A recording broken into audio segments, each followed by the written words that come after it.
Jutaan Muhyiddin yang mengakui dia cucu Nabi, terus ketika dia ditanya ini beneran cucu Nabi gak? Lalu dia menjawab, bukan, saya cucu iblis.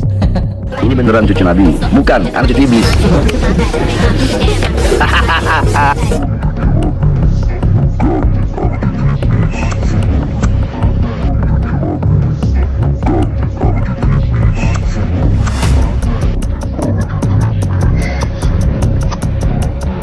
Tapi kita bilang dengan kitabullah, kalau seandainya kakek moyang kami dusta kepada Allah dan Rasulnya, menyatakan kita sebagai nasab kepada Rasulullah padahal bukan, maka laknat akan turun kepada kakek moyang kami yang mengajarkan semua. Dengan saya, dia pernah sampaikan kepada saya, Tengku, kita ini di dalam mengkaji nasab Bani Ba'alawi, memasukkan nasab dia itu berdasarkan ilmu, bukan berdasarkan nafsu, ya. Terserah orang mau ngomong apa sama kita, yang namanya kita mengkaji ini berdasarkan ilmu pengetahuan dari kitab-kitab yang sudah kita baca. Namun kalau satu masa mereka dapat membuktikan dan dapat menjawab kebenaran yang kita perlukan, maka kita juga harus siap taslim dan membenarkan mereka. Bahkan kalaupun layak untuk dipenjarakan, siap dipenjarakan. Itu statement Kiai Imad, tuan-tuan. Habib yang narkoba, yang maksiat, yang nakal, yang kotor dibandingkan kepala kiai yang pakai surban, masih lebih mulia telapak kaki Habib yang maksiat tersebut.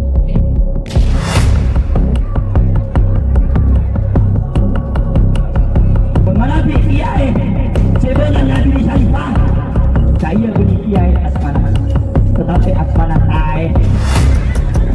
Seorang yang bukan habaib, bukan daripada Bani Alawi, menikahi Syarifah sampai hari kiamat ibadahnya ditolak Allah Subhanahu wa taala, terkecuali bisa mengembalikan keperawanan Syarifah.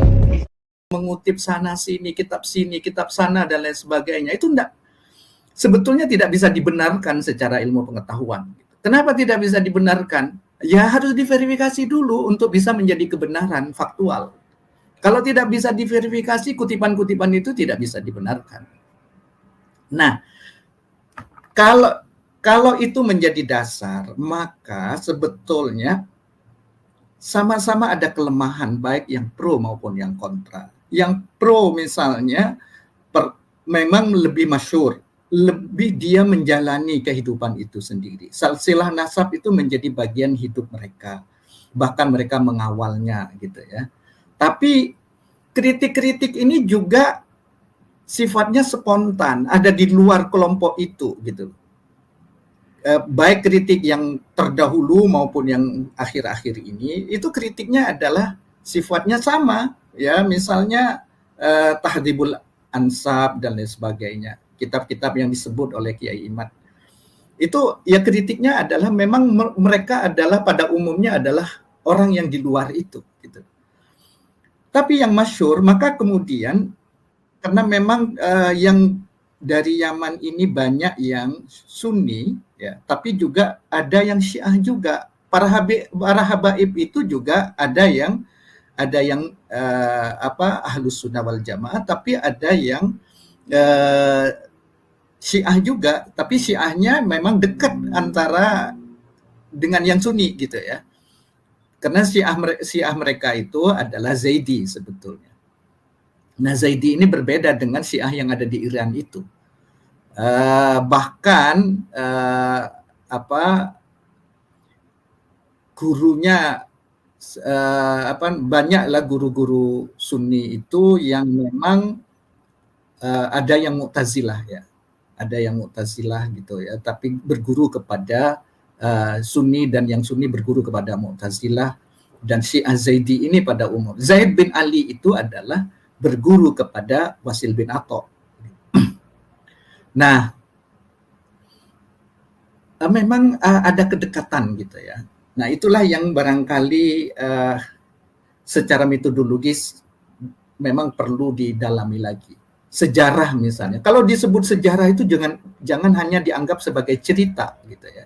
Jangan dianggap sejarah itu sebagai legenda, sebagai cerita, sebagai mitos, sebagai cerita mitos, cerita legenda dan sebagainya. Sejarah itu harus berdasarkan bukti. Makanya setelah Imam Syafi'i menyodorkan metode istiqra'i itu dilanjutkan gitu oleh siapa? Oleh Ibnu Ibnu Taimiyah. Ibnu Taimiyah secara khusus menulis kitab metodologi, ya.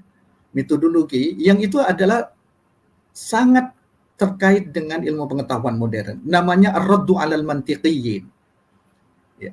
Ar-Raddu 'alal Mantiqiyyin inilah alasannya mengapa harus ditolak, karena mantiki itu adalah fid dhihni faqat, tidak fil qaul gitu.